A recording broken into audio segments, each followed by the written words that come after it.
we all have to be very, very careful to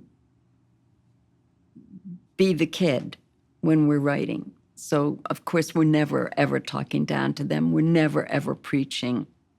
We're not an adult telling children a story about being a kid. No. We are that kid. That's where we are. We might know a lot more because we're adults, but we don't announce that. That might come through character and action and dialogue, but we never, ever are an adult talking down to a child. I don't care if you're 5 years old. You're a real person. You have real feelings. I'll bet you remember, because I certainly do, when you were young, about certain adults who always talk down to you. Oh, you little cute thing. But really, if I meet a 5-year-old, I want to talk to that 5-year-old as a person, not as an adult saying, you're such a cute little thing, even if she is a cute little thing, and she probably is. Because we don't ever want to lose sight of the fact that children are human beings and they have feelings and emotions and they have curiosity and imagination. And we don't want to forget that. So when we're writing, now I'm preaching to you. I'm sorry for that, everybody. But when we write as we are them.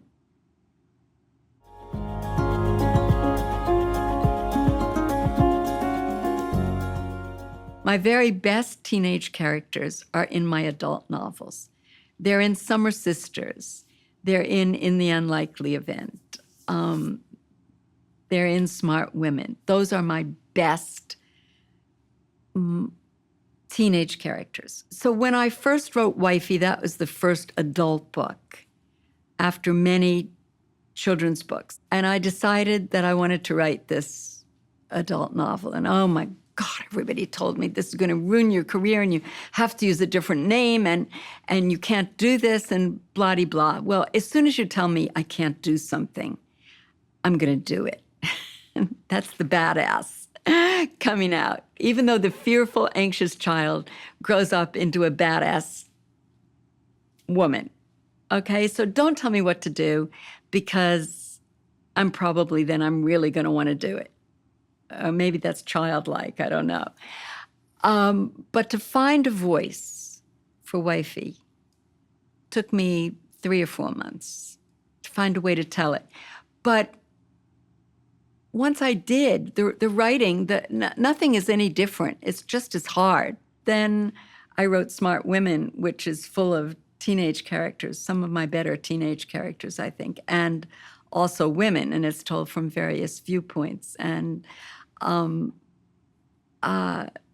it's just, what world are you inhabiting? And then if you're going back and forth, you're inhabiting this teenage world, and then you're inhabiting this world of parents. Well, for me, it's fun. I like that. It's a challenge. I like to be challenged.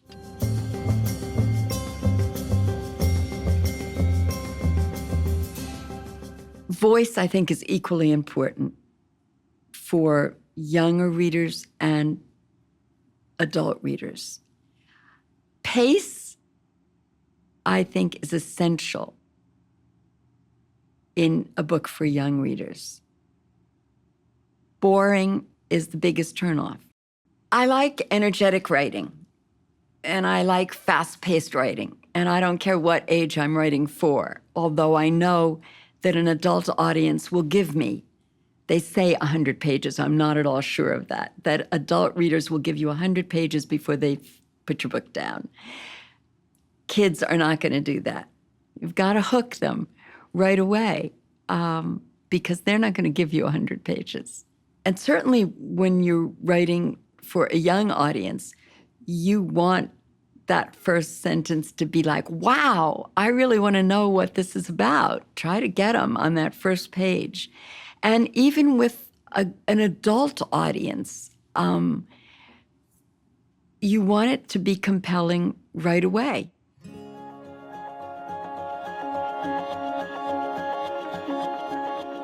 What I did do when I was starting out was I went to the library and I came home with armloads of books. This is when I was starting writing for children.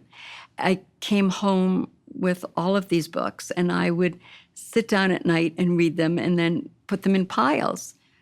Boring, don't want to write books like this. No, this doesn't appeal to me. Oh, this is fabulous. And Beverly Cleary books, I fell off the sofa laughing. I mean, they were so perfect. And so she so got into the child. She was just wonderful. There's no way to explain Beverly Cleary except that she was a genius. And she probably didn't know that either. You know, she just did it. Bringing home the children's books from the library just, inspired me and let me know what I wanted to do and what I didn't want to do. Sometimes figuring out what you don't want to do is every bit as important as what you do want to do. Because if you say, I don't want to write books like these, then that's helping you figure out what you do want to write and why. So that was a very valuable exercise for me. And I encourage everyone who writes to me asking about writing for children to do that. And also to see not just the great books, the classic books that are out there, but the books that are being published at the time when you are going to try to be published, because that's very important too. What is being published now? Here's the big thing. How do you really learn to write? You learn to write because you're a reader. And you read and you read and you read.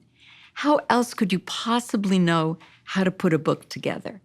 You read and you see, oh, I see how it's done.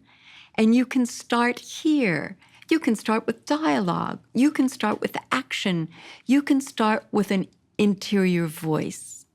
There's no right or wrong way, but you would never know any of this if you weren't a reader. So when I meet people who say, I want to be a writer, but I don't really like to read, I know that they're never going to be writing, because how could you possibly? I always loved reading, always. By being a reader, you're always studying how to be a writer. And you never stop. I never cease to be inspired by a good book. And so there you are. That's the homework, isn't it? To keep reading, keep studying. How is it done? That's how we learn.